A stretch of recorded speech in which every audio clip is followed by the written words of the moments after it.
Hi guys, welcome back. What I'm going to do in this next video segment is to review a parts kit that's been on the market for a little while now. It's really appealing and really a asset for home builders, and that is the M16A1 parts kit. For a relatively low cost, you can build your own AR-15 rifle. Of course, it does have to comply to certain United States regulations, which are held by ATF's governing 922R regulations. That means that it has to contain certain amount of legal firearm parts to be compliant. That's no problem. People have been doing it for years. So what I'm going to do is we're going to take a closer look at the M16A1 kits that are on the market, with the manufacturers and suppliers and wholesalers are offering as far as package deals, some of the things to look out for, some of the pitfalls, and some of the things you need to look out for and eliminate from your parts kit to stay legal. So let's take a closer look at it. Okay, let's take a closer look at the M16A1 parts kits that are available on the market today. Okay, first of all, you'll notice right off that the new manufactured barrel does come with these kits. Very well made. There's no markings on it, so I have no idea who made these barrels, but they are new manufacture. They are mil spec. I have checked them and mic'd them. They are accurate. They even have the small little gas port drilled through, and at the end of the barrel is the threads for the flash hider. The only downside is that these barrels, since they're in the white, will have to be either parkerized or blued finish. Your choice, however you want to do it. Some of the items that were included also in the kit, and a lot of the manufacturers and wholesalers list it in their advertising, is that some items you get, like the forward hand grips, the triangular ones for the M16A1, they're going to have damage. This one here had a good sized chunk of one of the ribs taken out, as well as it's got a hairline crack and a part broken off the bottom. That's on one side. The other one, it had a small little crack in it as well, and a broken little tang here at the top for one of the cooling vents. Now, on the plus side and upside, what a lot of guys are going to have to do some shopping around. Some of the suppliers are offering free in their kits another complete set of A1 hand grips in excellent condition. No cracks, no chips, no breaks. This particular kit I acquired from Apex. That's APEX. I've ordered from them in the past on a lot of gun parts. They're not as large as Sarco or the old Inner Ordnance type companies, but they do a good job. They're very thorough. They hand check everything, they hand pack everything very carefully. You get a top quality product and they stand behind it. If you're not satisfied, you send it back without penalty. Okay, also on the kit you'll notice that the A1 upper receiver with the old A1 style rear sight, and the good old teardrop forward bolt assist. Also, you're going to have to notice that a lot of these components, in fact, as I have yet to find any kind of Colt abbreviation or serial number anywhere on these parts kits. So wherever they came from, wherever they were imported from, they're not Colt manufactured. Of course, that's not to say that they're not mil spec. They are very well made. This parts kit looks like it was basically unissued when it was disassembled, even though it had some damaged parts.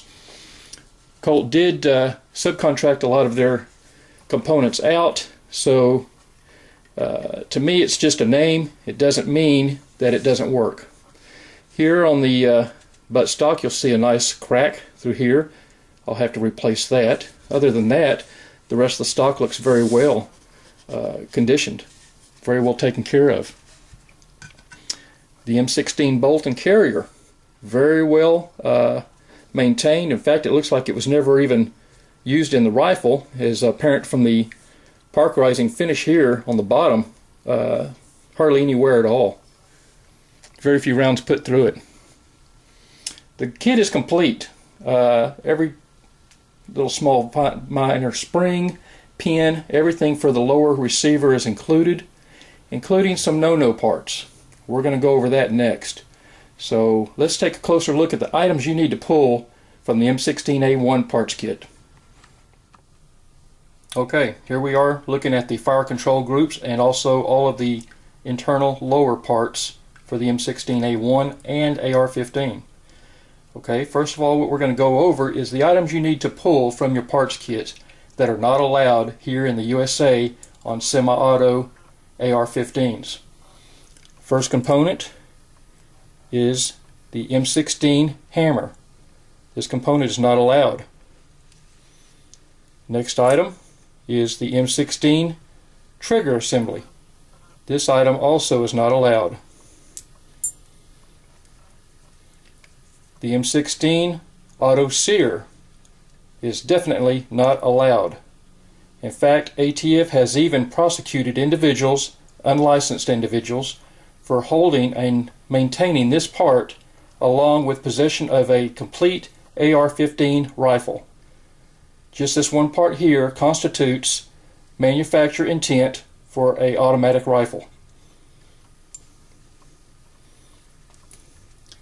This item here, the trigger release, is not allowed. The only other component that is questionable, and in my opinion shouldn't be allowed, is this item here, the selector switch. You can tell the difference between the full auto and semi-auto selector switch very easily. The semi-auto is solid here in the middle. It doesn't have the grooves or notches. And that's about it. Until recently, ATF did not allow full auto bolt carriers. They do now. So this item here is okay in your semi-auto AR-15. This item here alone doesn't constitute a NFA item and will not allow the AR-15 to go full auto. Just as a comparison though, you can see the difference between the bolt carriers. The M16 being on bottom, the AR-15 being on top. Aside from the carriers, the bolts on the AR-15 and M16 are identical. There is no difference. Just the bolt carrier. Now as a quick comparison in the other items,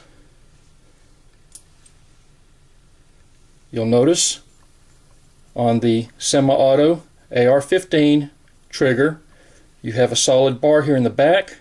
On the automatic it's cut and it's open. On the hammer, semi-auto hammer is missing the small notch on the back of the full auto hammer you see on your left. The trigger release, you'll see, is cut off at the back compared to the elongated automatic trigger release on the M16.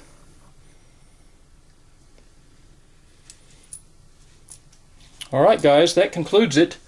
Like I said, with the addition of a stripped lower receiver, which is an FFL item that you can purchase from any FFL dealer, that's all that is required to build one of these rifles. With the exception of the full auto parts, you're good to go. This is a fantastic opportunity for a lot of guys to do home builds relatively cheap. These kits price you anywhere between $500, $600 depending on who you get it from. The prices are going lower, so take advantage and get you one. And I'm sure if you look online, look on YouTube, there's other videos out that show how to actually build these rifles. They're straightforward, they're very simple, and I think you'll get a lot out of it. So hopefully this has helped y'all. Stay tuned for more in the future. Thanks for watching.